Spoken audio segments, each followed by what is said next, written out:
Press the bell icon on the YouTube app and never miss another update. He said, my mom always said that women bosses are horrible. They are like really, really bad to work with. So, whenever you get a job, don't work with her. So I said, that is a stereotype. And that is a stereotype that we need to break. And like Daria said, by changing ourselves. Yeah, unless we change, that stereotype's not going to break.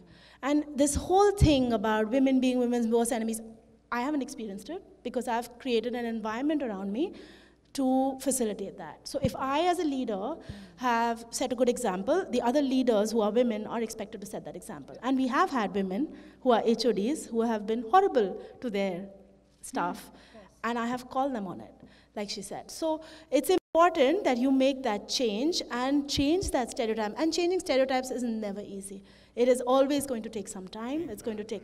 But if people like us can do it, we can really, and I hate hearing that. Too much to talk about it, I think, in the past. But I think it was very liberating for me. And I think I'm a very different person. I think post my article also.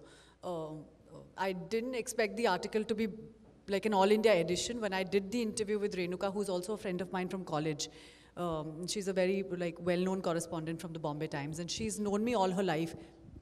And she just came home and she just chatted about it. And I think one thing led to another, and I didn't even realize that so many things had happened with me as an actor, as a woman.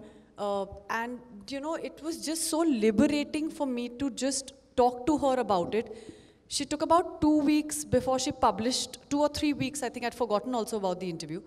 3 weeks ke baad, I think she published the article, and she sent me the article on email, and she was like, just proofread it. And I remember I was in Lucknow shooting for Rangbaz. That day it was an off day, and Lucknow was my hometown. So it was really like a full circle for me. And it really had started with me being molested by, a cousin of mine in Lucknow when I was a child. And I didn't speak about it for years because I just didn't realize that it was not my fault. And I kept thinking that it's my fault, that I let him touch me, or I let these things happen to me. So, although you may think that, oh, I'm such a fearless, confident girl out there in Bombay, surviving, working every day, there are lots of things that happen, in the past that you allow things to happen, and those things lead to who you really become in your professional space. And I think the minute I began the article with first accepting my fault, I said, yes, I was a different person a few years ago, and I would not want to be that person for the rest of my life, because I want to lead by example. I want to be able to be that person in the film industry who came out of nowhere, got educated, came into the films, is working on her own terms, is not ready to sleep for roles, is not ready to be okay with parties, and I'm not absolutely be ready to, let somebody walk all over me as a human being. So that's the stand I took. So I think it really did, and I think I realized that through speaking about it, I have really liberated myself as a human being. Forget woman, man. Yeah. This can happen to any of us. It happens to men. And it's such a deep conditioning, sir, because the guys just don't speak about it all their lives. Imagine like some boy who was molested at a younger age by a bus conductor or by a school teacher, by uncles living in those houses. And the conditioning, and I really have to thank my film, because that film really changed my conversations. It changed the way I look at another human being. It can be man, woman, anybody. And these conversations happened through all our panels because there were 5 women sitting in that panel, and everybody had a point of view, and none of them were wrong, whether it was a 20-year-old Plabita or like a 50-plus-year-old Ratna Pathak Shah or an Alankrita who was sitting there. Everybody had stories. And all of us realized that we are all in the same boat, and there's absolutely no reason why we are pulling each other down. Whether you're a man, woman, anybody, transgender, everybody's been through shit. Yep. So let's not try to put more shit into other people's faces. The good thing is that there is a conversation right now. There is an awareness, there's a realization. So you take a stand. Today I know that tomorrow if I go into this meeting with this director has the power to molest me or to say something that will harass me. But I have the choice, tell him, thank you sir, I do not want this meeting to be continuing.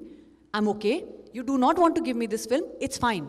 But I have the right to walk out of this house right now because your conversations are making me uncomfortable.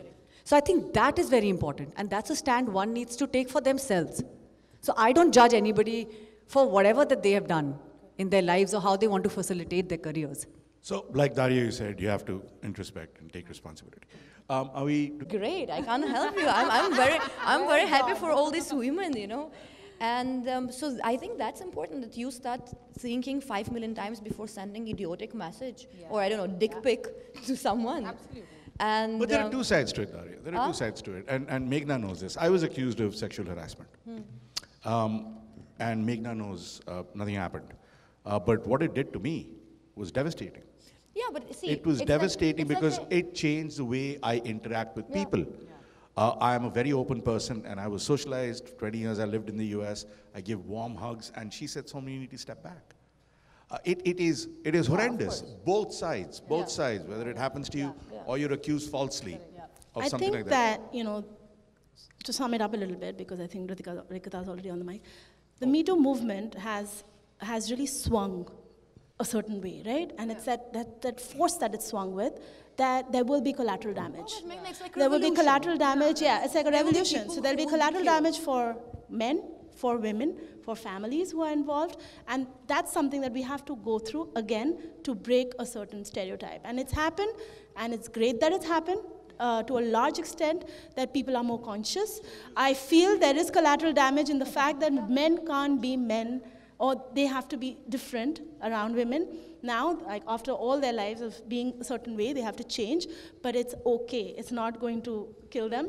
Nothing's going For me, to... made a difference when I came to Bombay. People were showing me, you know, like, so don't come to this man, don't come to this Yeah, old man. the don't come stereotypes because, were already because they're there. pervert, Yeah. or because they will hit Yeah. on you. And I'm like, okay, so it means it's fine. Now, I know that it's not fine. Yeah. The fact that he's pervert or he will hit me, it's not fine. Yeah. And I know, yes, I can't, like, I'm not the one who will be writing letters in the newspaper because it doesn't work for me. But I know all I can do, I just have list of people with whom I just will not work. Correct. Absolutely. I'll make a point not to work with them.